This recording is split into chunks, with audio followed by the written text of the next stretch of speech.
Ride sa group, may tuloy na pagtakbo pero dapat safe. Mga bagay na dapat tandaan at kailangan pag may ganito klaseng long ride.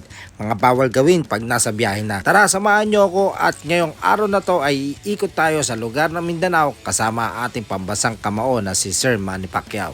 Ano nga ba ang naging sikreto at naging sistema ng grupo para safe kaming bumalik sa aming pamilya? Bago nga pala mag-alas 5 ng umaga ay dumating na nga kami sa mansyon ni Sir Manny Pacquiao at dito nga gagawin ang pag-assemble kung saan magkikita-kita ang bawat rider. May mga kasama nga pala kami sa biyahe na to. Nag-decide kami sa last part na kami ng convoy sumabay at dahil nga meron kaming balak na ipakita muna ang mga lugar-lugar dito sa Mindanao. Siyempre, mas marami kaming stopover para ipakita ang ganda ng lugar. Hindi na nga kami sumabay sa convoy dahil nga kailangan namin ipakita ang inyong lugar. At marami nga tayong mga kababayan naghintay sa amin at yun nga, hindi po kami nagkita-kita dahil ang akala nila kami na nga po ang dumaan sa inyong lugar. Umpisa pa lang ng biyahe ay ganito na klaseng klima ang inyong sasalubungin. Talagang malamig at talagang mag-e-enjoy kayo dahil first time ko lang ulit nakabiyahe na may ganitong klaseng fog. Medyo matagal na rin kasi yung huling ride namin na may ganitong klaseng weather. Sa unang first stop namin ay lalo kami namangha at eto na rin na naging dahilan kung bakit nahuli na nga kami sa convoy at hindi na kami nakasabay. Paano ba naman hindi kayo hihinto sa ganitong klaseng kagandang view? Imposibleng hindi ka mamamangha kapag ito ang iyong nadaanan. Tara, samahan nyo ako at silipin natin na mas malapitan ang itsura dito sa kanilang lugar. Ngayon lang tayo daraan dito ng ganitong oras. Wow. Ayan oh. Woo! Grabe, taas natin no? Oo, taas natin. Ganda. After ng Sea of Clouds ay binalikan nga namin tong Tunoy-an Falls. Ito na yata yung pang 4th time namin na pumunta rito. At syempre, medyo espesyal ang araw na to dahil syempre kasama natin si Sir Manny Pacquiao. Sa bandang baba ng kalsada na to ay doon nyo na nga makikita yung mga waterfalls. At sa laki ng parking area nila ay sigurado kahit buong barangay po pwede nyo isama at ipasyal. Tingnan nyo na lang yung mga dami na sasakyan nakaparada rito kaya for sure kung kayo ay pupunta rito, meron kayo space para sa garahe nyo.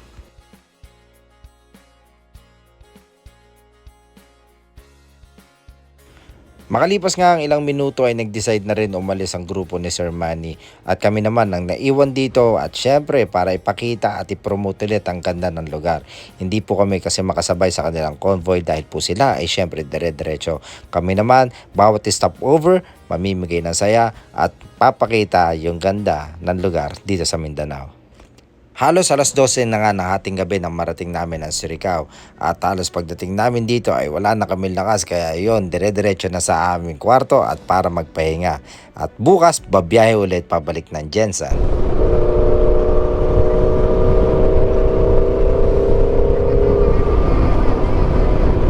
Ingat ha, ingat.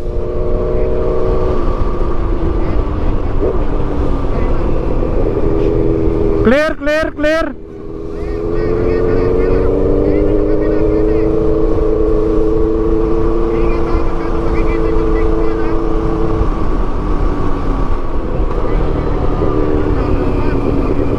Dandan ha, dandan. Blind ha, blind ha. Cameraman, blind yung mga pasok mo.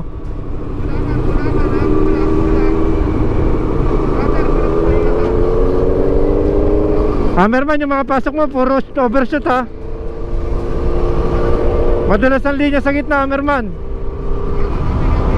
Alright, so yun, gear up na kami. Paalis na kami rito sa Kantilan. Pabalik naman kami ulit sa may Jensen. At thank you Lord sa maayos na biyahe namin kahapon at sa teamwork din kung paano namin natapos yung mga kakaibang twisties o bangkingan. So today sana po ganun po ulit, wala pong mangyaring problema. Ayan, sana safe lahat po kami makabalik sa aming pamilya. Thank you po Lord. Paano ba namin na-execute na safe ang aming group ride? Lahat kasi kami ay nag-invest ng mga comms or intercoms kung saan nag-uusap-usap kami habang bumabiyahe.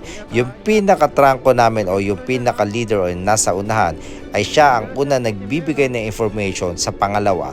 then hanggang dulo na o sa tail. So, bibigyan namin ng enough distance ang aming mga motor para if ever na magkaroon ng mga sudden changes sa kalsada, ay madali kami makakapag-adjust. May mga time talaga na sa ganitong klaseng ride ay nakakain yung linya.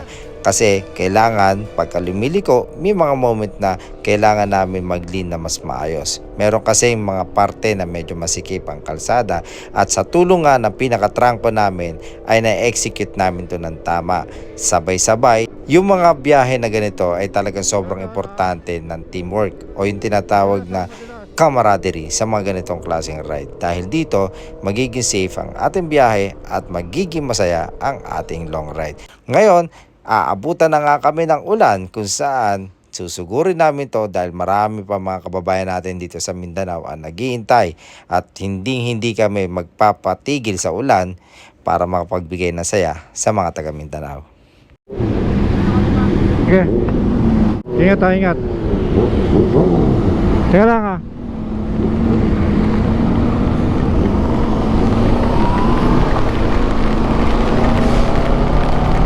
Malayo pa ba rito, boss?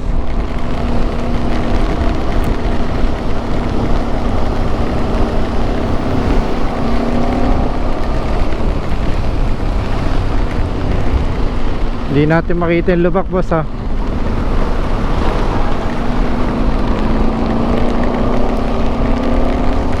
Alam ko 2 kilometers daw eh.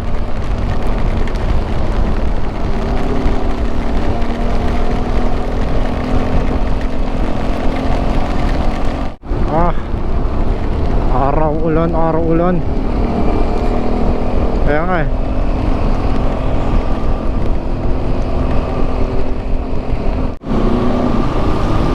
Oh. Sa akin yan, nakalimutan ko yung camera ko, nasa helmet ko yun.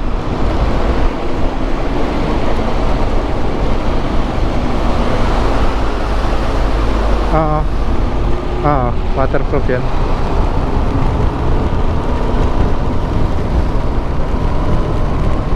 Yan na, kanan mo, boss, arch. Dandahan na, dandahan sa tubig. Talbog ka dyan.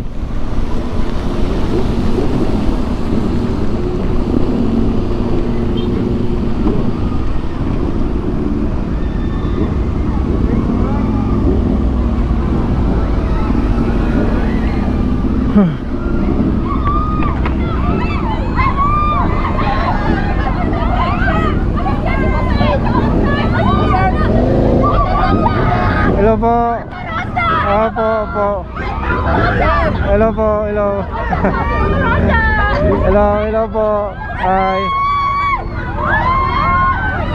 Kayo ang dahilan kaya kahit anong init ng araw at lakas ng ulan ay hindi kami hihinto makarating lang sa inyong lugar.